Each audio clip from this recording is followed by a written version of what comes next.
नमस्कार दोस्तों। ये कंपनियां सीधे तौर पर गन्ने और अनाज से एथेनॉल बनाकर तेल कंपनियों ओएमसीएस को सप्लाई करती हैं। क्या आप जानते हैं कि आपकी गाड़ी के टैंक में जो पेट्रोल जा रहा है वह अब सिर्फ कच्चा तेल नहीं है। भारत की सड़कों पर एक खामोश क्रांति हो रही है जिसका नाम है एथेनॉल ब्लेंडिंग। हाल ही में केंद्र सरकार ने एथेनॉल सेक्टर को लेकर कुछ ऐसे बड़े बयान दिए हैं जिन्होंने न केवल ऑटोमोबाइल कंपनियों की नींद उड़ा दी है बल्कि शेयर बाजार से लेकर किसानों के खेतों तक हलचल मचा दी है। आज के वीडियो में हम डिकोड करेंगे कि सरकार का नया एथेनॉल एजेंडा क्या है और यह आपकी जेब और देश की किस्मत कैसे बदलेगा। सबसे पहले बात करते हैं ताज़ा बयान की। पेट्रोलियम मंत्रालय ने साफ कर दिया है कि भारत ने 20% एथेनॉल ब्लेंडिंग यानी ई20 का लक्ष्य समय से पहले हासिल करने की तैयारी कर ली है। अब सरकार का फोकस 1 अप्रैल 2026 तक पूरे देश में अनिवार्य रूप से सिर्फ ई20 पेट्रोल उपलब्ध कराने पर है। लेकिन खेल यहीं खत्म नहीं होता।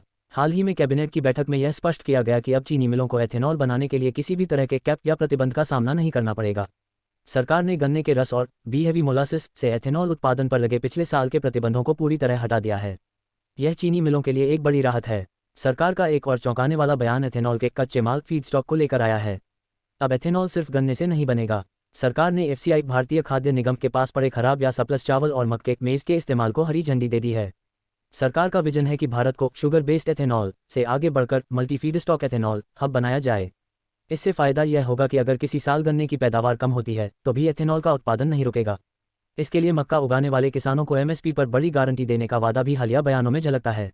नितिन गडकरी जी ने हाल ही में अपने संबोधन में ऑटो सेक्टर को कड़ी चेतावनी और सलाह दी है। उन्होंने कहा कि वह दिन दूर नहीं जब भारत में ई100 पेट्रोल पंप खुलेंगे यानी 100% एथेनॉल। सरकार अब फ्लेक्स फ्यूल इंजन को अनिवार्य बनाने की ओर बढ़ रही है। इसका मतलब है कि आपको ऐसी गाड़ियां मिलेंगी जो चाहे तो शुद्ध पेट्रोल पर चलें या शुद्ध एथेनॉल पर। सरकार का तर्क है कि एथेनॉल की कीमत पेट्रोल से काफ़ी कम होगी, लगभग 60 रुपये -65 प्रति लीटर, जिससे आम जनता के पैसे बचेंगे और तेल आयात के लिए विदेशों में जाने वाला अरबों डॉलर देश के भीतर रहेगा। लेकिन क्या यह इतना आसान है? विशेषज्ञों का कहना है कि 100% एथेनॉल के लिए इंजन की बनावट में बड़े बदलाव करने होंगे जो गाड़ियों की कीमत थोड़ी बढ़ा सकते हैं। साथ ही खाद्य सुरक्षा फूड वीएस फ्यूल की बहस भी जारी है कि क्या पेट भरने वाले अनाज को ईंधन में बदलना सही है। हालांकि सरकार का रुख अडिग है। सरकार ने साफ कर दिया है कि एथेनॉल सेक्टर आत्मनिर्भर भारत की रीढ़ है। यह न केवल प्रदूषण को कम करेगा बल्कि भारत के व्यापार घाटे ट्रेड डेफिसिट को भी कम करेगा।